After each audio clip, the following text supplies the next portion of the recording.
always good to have you still with us on EBS The Break Tuesday, Monday morning. And like we said before, we went on the morning news break. We are going to be discussing the issue of the train attack in Igwe. But before that, we're going to visit some topics like the ones we saw in during our headlines presentation this morning from various newspapers. One that actually screamed at us was the one talking about youths selling their assets to travel abroad. You know, Kayode, it was the tail end of last year.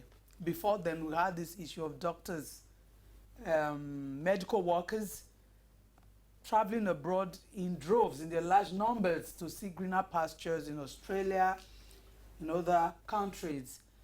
Towards the end of 2022, we are hit with another one, talking about teachers living in their large numbers abroad. And here we are, our youths selling their assets to go abroad. What is happening? Who is going to remain? Who's going to fix this country? Are we going to go on like this?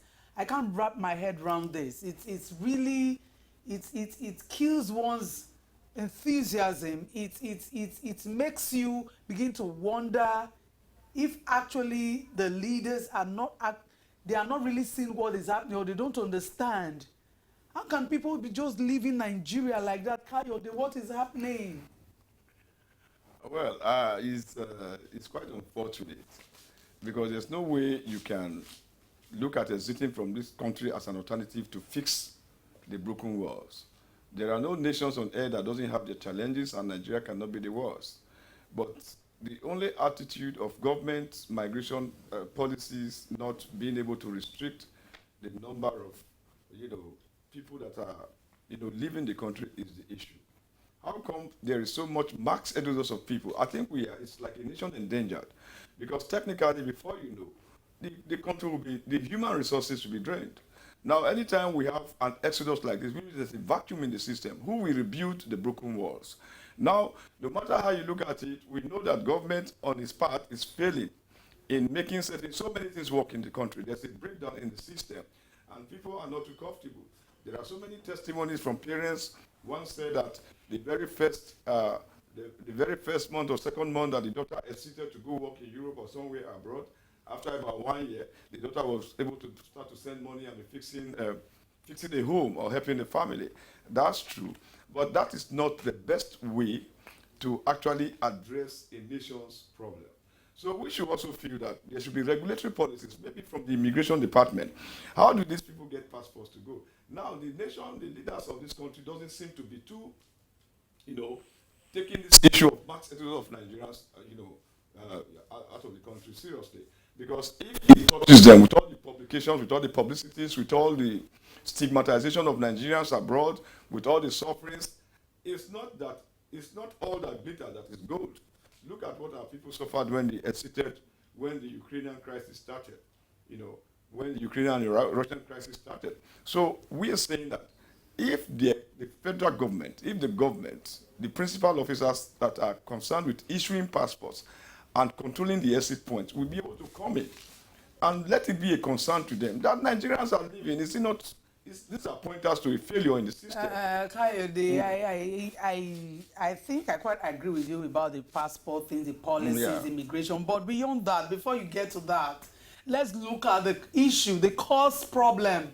Why are they migrating? Why are they living in droves? Because the system is not working. So that is the issue. Because if I have what I need, and I may not be 100% comfortable, but if I'm, let me say 60, 70%, it's okay by me.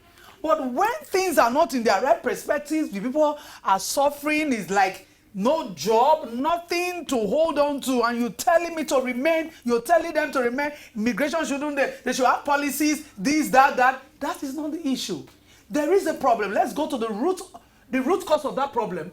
It's making the system uproot it, make the system work, and these people will stay. Yeah. You think Nigeria is not good enough for us to stay? You think Nigeria cannot be beautiful? You think Nigeria cannot thrive? Let the good leaders go there and see if there will not be change. So let's look at the problem. Let's expunge the problem and fix it and let this youth stay. Because we are talking about the future of this country. The youths are living, are the elderly ones that their bones are old, they just want to relax until God takes them away. Are they the ones that will remain to fix this country? Are they the ones that will fix Nigeria?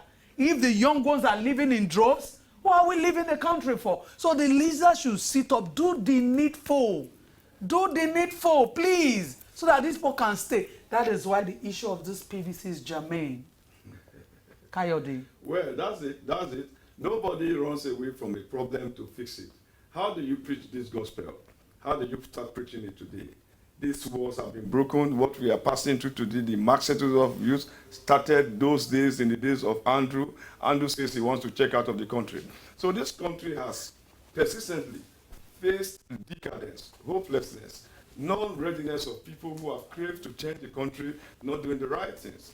So that has been the issue. Even when we were younger those days, we had this adverts coming up on NTA. Andrew says he's checking out. Today, it's no longer Andrew. A whole nation has checked out. If you check the whole, we have... Kayode, I'm still here. Yeah. No, almost the whole nation has checked out. Because if you look at it, we have very big scandals and, scandals of retired ministers, retired servicemen, commissioners, bankers selling their assets to relocate to get an American visa lottery. It's appalling. So it's quite pitiable because what they get to see on the other side, technically those countries are open now. If you look at the number of Nigerians that have entered the UK only last year, 2022, but it's a resource waste. December alone. No, Nigeria. So they are resourcefully taking our resources. Do you know what it costs a family to send children to school in UK? So all our resources is now being drained by those governments. They know what they are doing. There's an economic waste, there's a human waste, and all of that happening. But here we are resilient. The leaders are just silent. Now we are putting the right pegs or the wrong pegs in the right holes. We are pursuing shadows. They are all aware of this. Of course, their children are there. When the place no longer is comfortable, when the place is no longer comfortable, when things fall apart, this center is not holding. It's not holding. More than 30 years, this exodus have started because of a failure system that is decadent. It has gone worse because you look at all the challenges we had in 2022. As you speak, you're talking about Nigerians going to UK. As you speak, if you go by the land access at the borders, you'll be surprised that more than 50 Nigerians have been stampeded in some of these local frontiers. In Togo, in Maitu. Everybody wants to check out because this system is relatively not working. But now, as it were, we have an opportunity. The conclusion of the matter is that nobody leaves a country to fix a country. Nobody. If all of us now, we cannot all of us hibernate to the UK. There's no way we can have a void in the country. Now, people must remain to fix it. Because of the political wastage and all of that, because of not putting our priorities right, we need to blame government, we need to blame institutions, we need to blame ourselves also, because we have also had, it's not all that glitter that is gold.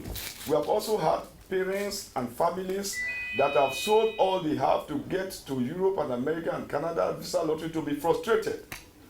We are developing the countries they are interested before. You know how much it costs to get a United Kingdom visa?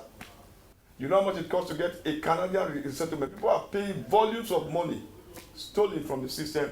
All those money, technically, if you reinvest it in the forests as farmers, if you reinvest it in the system, it will produce. Somebody said that Nigeria, there was an Indian that said Nigeria is a country full of goods. We know that the running cost is quite expensive. That's part of the breakdown of the system. The business is not working. What it will cost an average Ghanaian to set up a business in Ghana will cost like ×3 for a Nigerian to set up a business. Look at all the pure water factories. The light system is not working. Now we are facing diesel and fuel crisis. The running cost of middle class entrepreneurs is getting too high. So people can no longer today fuel is selling for 270. Everybody has Nigeria. Somebody said Nigeria is a very hardworking nation. Any nation that you enter, you don't see a Nigerian, particularly an Igbo man. Know that nation is not for. We have endured, we have suffered, we have seen worse of times. So now, I think my own suggestion is that now let's start to look inward because we have another opportunity. We have another opportunity We have another opportunity because we are going to remain to salvage this country. Nobody runs out of a problem to solve a problem.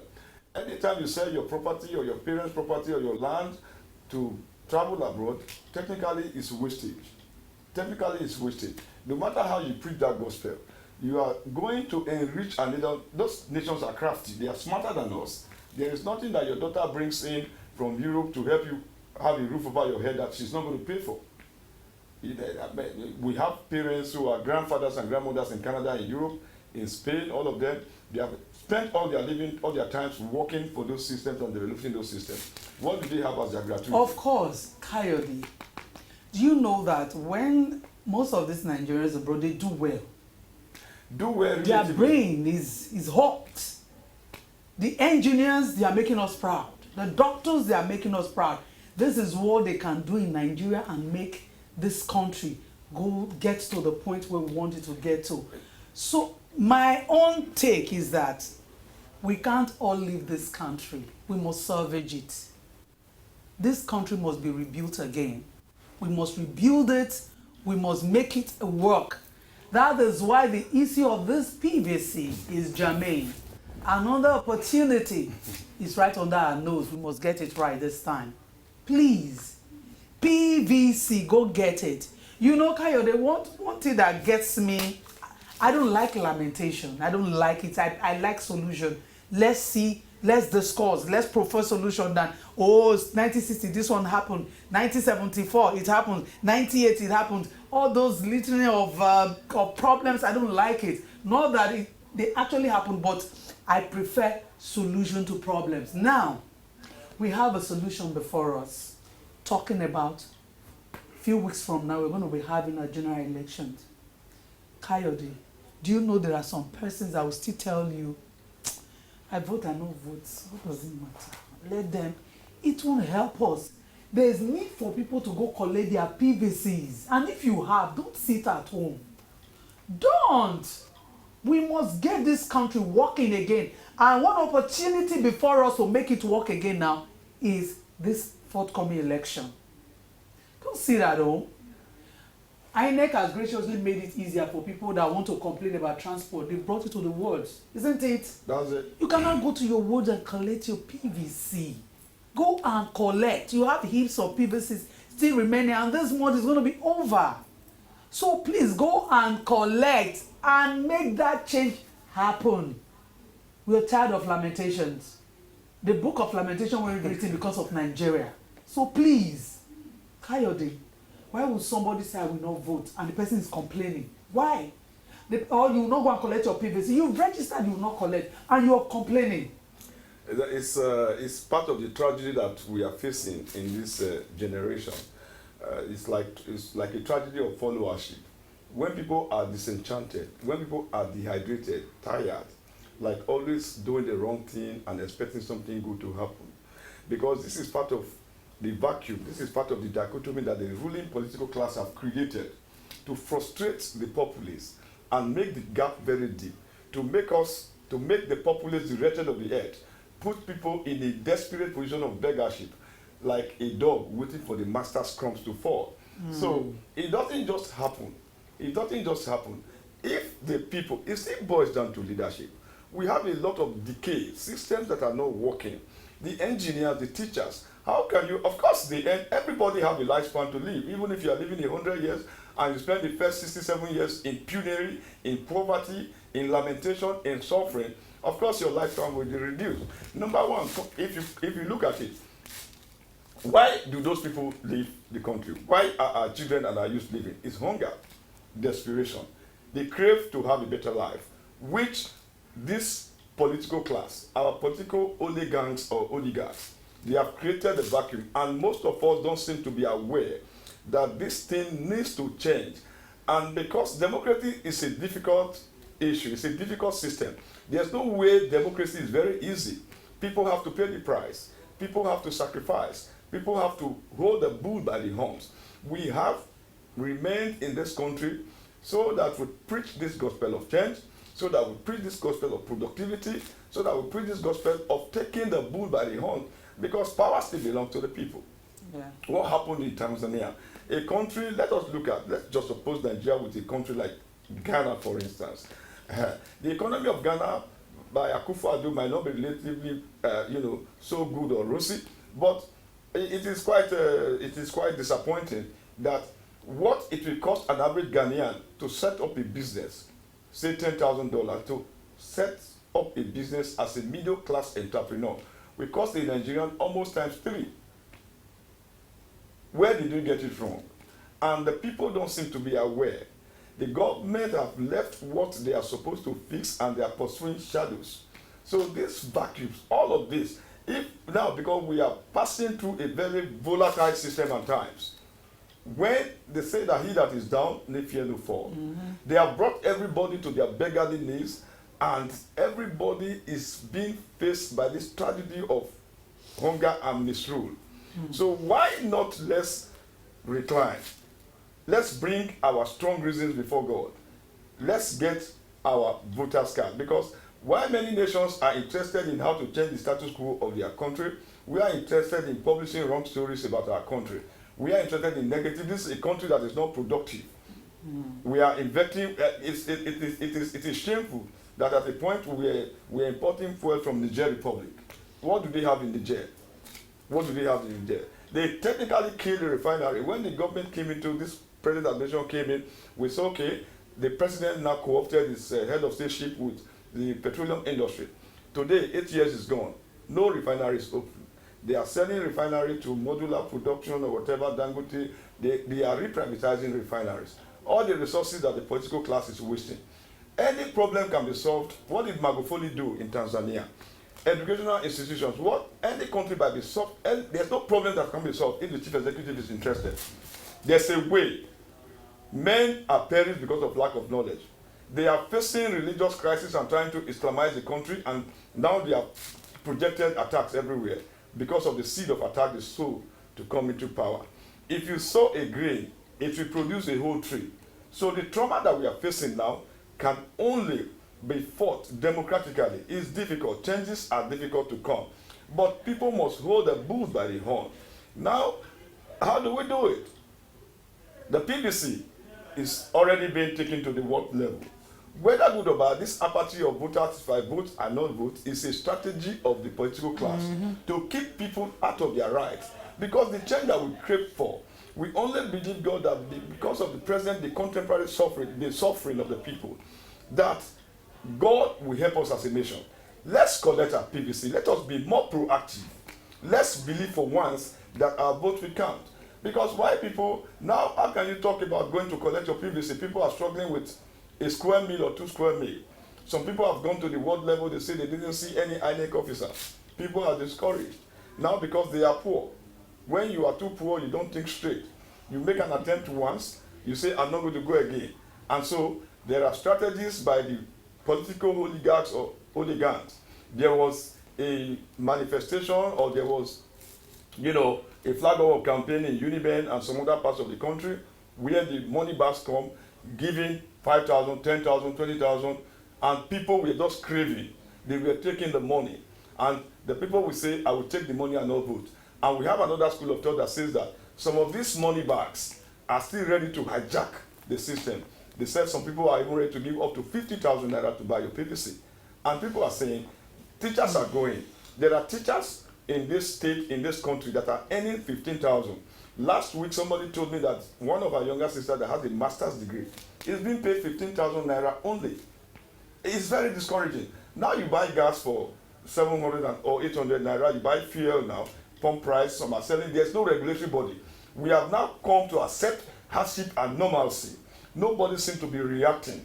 We go to the fuel station to buy fuel, some will give you at 270. In some stations, they are selling 300. And what is our take? Everybody is just complacent. We are not reacting. We are not asking that people should react. But the only way we react now, inside all of this suffering, there must be a price to be paid. Let's go get our PVC. I got my PVC in my pocket. I'm ready to vote. Based on the fact, my conscience, that I know that this system is not working. For once, let's try a system. There are no perfect systems. No man is God. There are no perfect systems anywhere. But comparatively, we can look at a system consistently that have been taking us behind. and decide that we should vote for the persons involved and not the political party or ethnic group. That's the state we are in.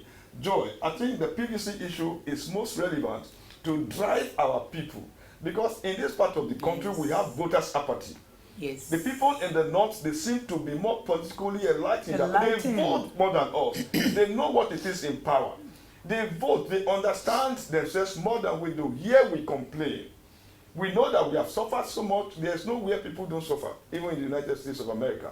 But somebody has to pass through a political process, a democratic process, to make sure that the change is affected. And exactly. That's where we are going. From Coyote's mouth to your ears, when you are poor, you can think right. What does that tell you? Another 8 years of this, you can't survive it. So please, I beg you, the only remedy and opportunity we have now is our PVCs. Somebody offer you 50,000, 20,000, 30,000 to buy your PVC. You know what that means? You can't vote on election day. He has bought it over. So you're going to stay at home and watch someone else decide your destiny, decide your future, decide the future of your generation, decide the future of your children. And later you start shouting, you start crying, you start blaming government. This election is not about government, oh. It's about you, it's about me. We have the opportunity before us. Let's make use of it. Don't sell your PVC for anything. 50,000, you will use it, it will be exhausted. The next 8 years, what happens? Your children will cry around you. Your family will be there. You will be there. So please, don't sell your PVCs. On the day of election, they come give you money to sell your vote. Don't sell. That is your destiny. That is your future. That is the sweet Nigeria we are dreaming of that you're selling out. So please, your PVC is your weapon. Like I said earlier, I don't like lamentation because it doesn't help. It doesn't solve anything. Solution helps. So this is the solution before us. 2023, we'll be shouting 2023, it's here before us. A few weeks from now, we are going to the polls to cause a change. Your PVC is your weapon. Don't sell it for anything. Don't sell your vote. Go to your word. INEC has decided to make the transportation problem non-existent by taking it to the ward level so that you can go and pick it without spending much money on transportation. So what is keeping you? Go pick your PVCs and make that change to happen. Every day, make sure you know where your PVC is. For those of us that already have our PVC, I have mine. Always make sure you know where it is so that on that day of election, you pick it sharply. And go and cast your vote. Coyote, we are tired of lamentation. Me, I'm tired. I don't want it to, Everybody's to on come the ground. to play again. Right, they say everybody's on the ground. He that is down need fear no fall. The only thing is all of us should run for the rescue. Running for the rescue means that we should avoid this 2023 February 25th electoral catastrophe. We should all be conscious that the ruling political class have a strategy of frustrating people and still having their way. There is no point milling or moving around what you know we fail. Because we have been so dehydrated, impoverished, you know, we always like to pick crumbs from the master's table. We know that for the past 8 years, things have gone worse in nearly all spheres of the life of this country. Security, education, health. Now we are facing more tragedies of attacks, terrorism, ISWAP, and all of that. So why mill around what is not working? Why move around what is not working? Why waste your life over following some oligarchs because of, you know, peanuts? Is your life is 50,000 what your life and the destiny of your children's children is what? How did other countries get out of it? Okay, relatively the country, look at a small country like Cotonou. Look at a small country like Abidjan, Côte d'Ivoire. Look at a small country like Senegal. Ghana is there. They have relatively a better quality of social life than we have. Why? Where did we get it from? Yeah. People stood still. Rollins came and he made sure he paid some sacrifices. and today, the country is benefiting from the sacrifice of one person. Today, we are pursuing Islamization, terrorizing people. Now it has germinated. It has trees and fruits all over the place. And recently, you see, so to avoid the electoral catastrophe, because this is fear. Just within the week, train was attacked again in Edo State in Igwebe. The Frenchman will say, Jusqu'à quand? Till when? These are all what we inherited from the democracy of the present ruling class. When they started bringing in aliens and mercenaries to ruin this country because they wanted power, they thought that it would be easy to get power and the power. So you can't eat your cake and have it. What we are experiencing today is tragic. What we are experiencing today is painful. What we are experiencing today as a nation is quite remorseful to reflect on. So I take this money as media practitioner is to keep, because here we born, here we live. Let's keep sensitizing our people.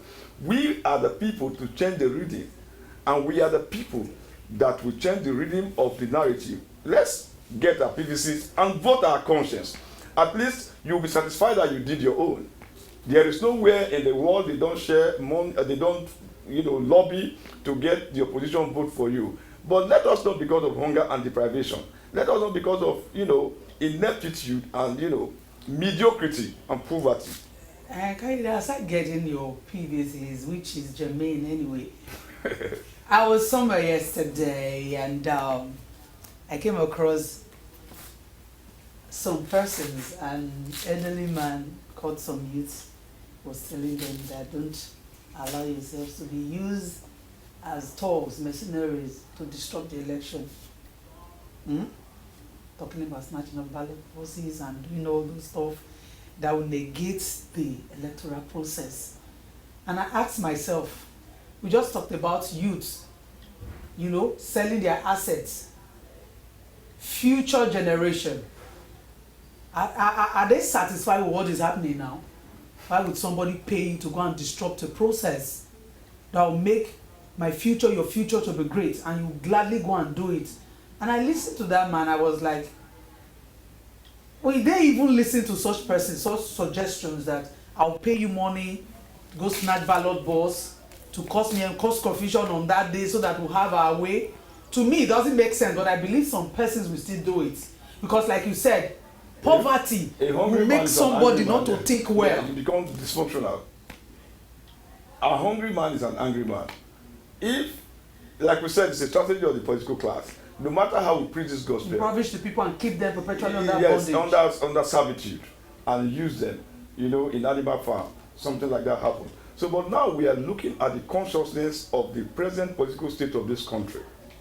We have preached it, we are still preaching it. There is nothing, the summary is very simple. There's no point wasting your life around what you know will not work. We have been doing this thing for a long time, and you have one life to live. Now they still go hire you because you are hungry. They give you 40,000 to go shoot cannons in a polling booth. It's risk. Even that is a risk, because we have had so many people who were hired before by politicians and they never returned home. No coffin, no grave. They have their children abroad. They have their families abroad. Of course, there's no way you can run away from your crime. There's no way you can run away from pain. It's a natural law that you impoverish the country and you make the people suffer. You give other people's money to destroy themselves because you want power. There is nothing that lasts forever. From my experience in the diaspora, I know that these children that they take abroad, they go into crime with the stolen money. And like I said, in Ghana, there was a time we had more than close to 15,000 of our students, teenagers, in law courts. Most of the children were from our political class. They sent their children to South Africa, Oxford University, what is it called? Suffolk University, Dakar, in Ashimota University. And these are offsprings of people who have taken money. And I was telling somebody one day, because they have to involve the embassies. Most of the money that these senators get from all these people in government, they pay it on litigation. They hire lawyers to defend their children. There was a time in London, one politician's son took a gun and killed a classmate. Violence begets violence. They are accepting us. There is no price we won't pay. And I told somebody one day in a public forum, I said, one day we are going to write on their graves, This here lies the body of a man who came to Nigeria, ruined this country, and killed it, and here he is, helpless. Yeah, thank you, Kayode. We'll take a break here. We'll be back shortly to talk about the train attack. Please don't go away.